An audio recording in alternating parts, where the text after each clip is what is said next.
supplied tools to the slaves in order to get the job done. They would have to make their own axes.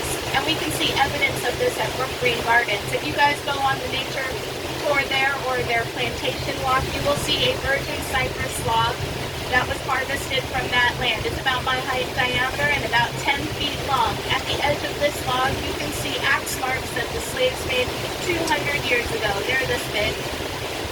You want to compare that to our modern day axes that are this big? Or let's face it, if we're tackling a tree that big, we're using chainsaws today.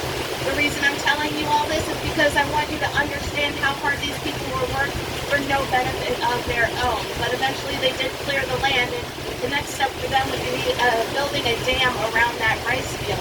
A dam was necessary because it had to contain the water so the rice could stay saturated. So of course we needed a dam door, right? This is called a water dock. Not a dam door, it's called a water dock. Actually, there's many names for this door, but we use the term water dock. During high tides, the door would go open and let the fresh water flood the field. During low tides, at the lowest point, the door would go open, the water would recede back into the river. Let's say we were getting a big storm and the plantation owners were expecting flooding, in which case they had to ask themselves, is salt water going to mix with our fresh water? If the answer was possibly, then the doors on the dam stayed shut. This is because if salt water entered the field, you would kill that field. You weren't just killing that year's harvest, you were killing many years of harvest, because the salt would not allow the rice to grow anymore. So you had to wait for the salt to drain out of the field. Now, it was called Carolina gold rice for two reasons. The first one being is that rice plantation owners in the Carolinas were the wealthiest plantation owners in the South. It was our #1 cash crop. South Carolina plantation owners dedicated 236,000 acres of land just to growing rice alone. It was followed by cotton and tobacco statewide, but in places down closer to Charleston, you found the crop of indigo as well.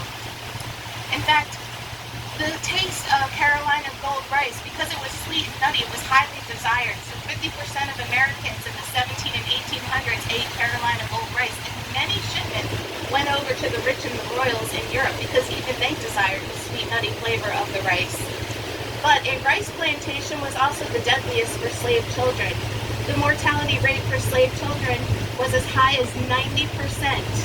And so while they were required to participate in harvest, when the plants turned gold in color, that's the other reason why it was called Carolina gold, the average slave, no matter where you worked on the farm, you were participating in harvest season. The average slave picked about 3,000 pounds of rice a year during harvest season. That's literally a ton and a half.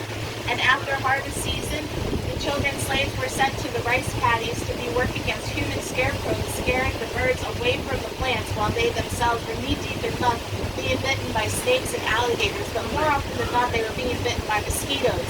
The mosquitoes caused malaria, so we saw only about 1 or 2 slave children out of 20 reach the age of 15. So the average mortality rate for a slave child in the South on a rice plantation was 90%. Some plantations, like Hampton Plantation, saw it as high as 95%. But after the Civil War happens, the plantation owners realize that they can no longer sustain their farms. So what ends up happening is they sell them to wealthy Northerners to use as hunting lodges.